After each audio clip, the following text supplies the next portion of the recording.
The pandemic trickle-down effect meant as businesses closed, people lost their jobs, they couldn't pay their bills. One of the largest bills, rent or mortgage, it's really hard to catch up. So programs have been created to help, and we know that you've got questions about making sure that you can get the help that you need. So today we have two experts for you. We have Randall Hoover. He's the Division Director with Guilford County Department of Health and Human Services, and Sharika Floyd, who is the Program Manager for the City of Winston-Salem's Housing and Community Services. They're joining us today to answer your questions. How do they get your questions? Well, this is what you do.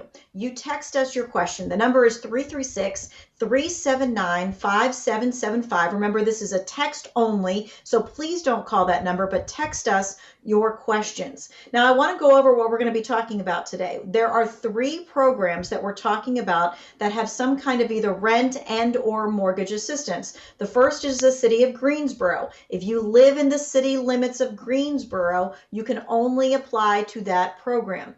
Guilford County, if you live in the county, you have to apply to that program.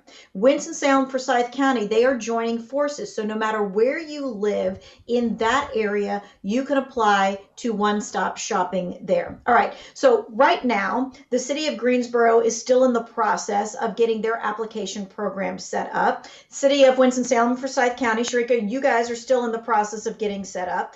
But Guilford County has been running their program for the last couple of weeks. So Randall, go ahead and kind of give us a status of what's happened so far.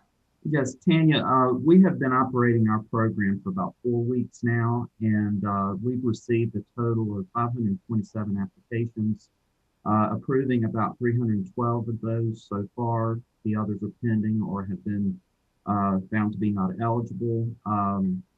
And we've allocated almost $257,000 thus far for rent and or utilities or both for these families. All right, so of those applications, does that mean that every application has already been processed, or are you still in the process of doing those applications? We've approved 312.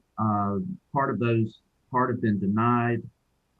We have about 116 pending at this point that we're working on getting processed. Okay, so let's kind of talk about how do they get rent and utility assistance from Guilford County? What are the eligibility requirements? What do they have to do?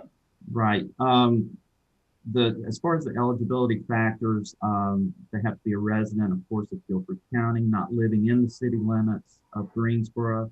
Those folks, as you said, would apply through the city programs.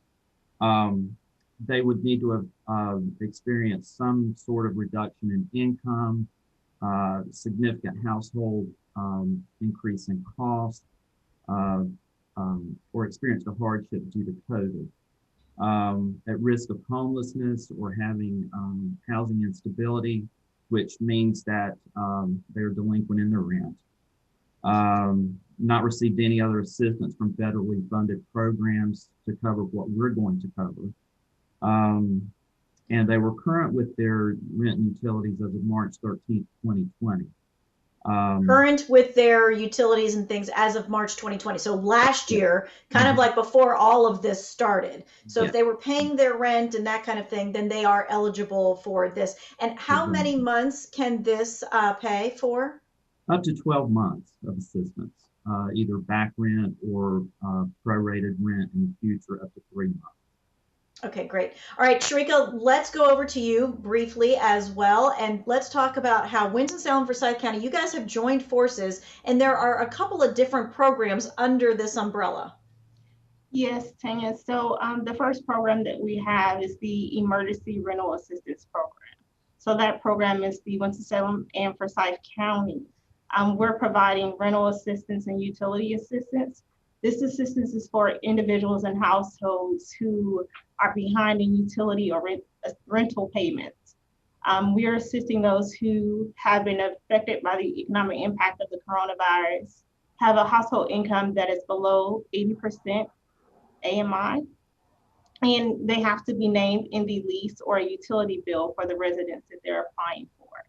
The household also has to either be receiving unemployment, had a significant impact to their income because of COVID-19, or had a loss of a job or furlough due to COVID-19. All right, and I think that's a really important point that you made, that some of the stipulations are they have to either be receiving unemployment or they have to have lost a job. So some people have applied for unemployment, but they're not receiving the benefits yet because, there's some issues there. So what is the way that they are able to prove that they have lost their employment? So right now we are looking to possibly ask for letters from an employer to show that the job is, you no longer have the job. And we're still figuring out different ways to get that information. We're working with the Department of Treasury guidelines to make sure that we're meeting all the requirements right now. And I don't know if either one of you can answer this, and it may be different for different programs because each program is a little different. If people have applied for their unemployment benefits, is that good enough as one of the ways to make them eligible? Because you can prove that you've got a claim for, for DES. It would be good to have that as far as a claim for unemployment benefits.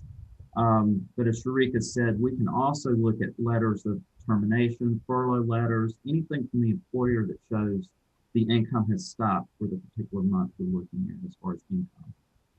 Okay. So I know one of the common questions, because one of the eligibility requirements is that you're not getting help from the federal government somewhere else. So what kind of federal government help are we talking about that would just not allow people to take part in this? Previous funding or assistance from some of the CARES and HOPE money and other programs that have covered some of the rent or utilities in the past. We just cannot duplicate what's already been done, basically, with those funds. But people would ask, if I get food stamps, is that something that would make me ineligible? So food stamps, with it being a non-cash benefit, it wouldn't make you ineligible. It would not. Okay. These are good things to know, and these are good questions to ask. Okay, what we're going to do is we're going to continue to take your questions. We're also going to be able to highlight what's happening in Greensboro and also what the eligibility requirements are when it comes to income. We're going to kind of look at that so you can clearly see that. That's all when we come back.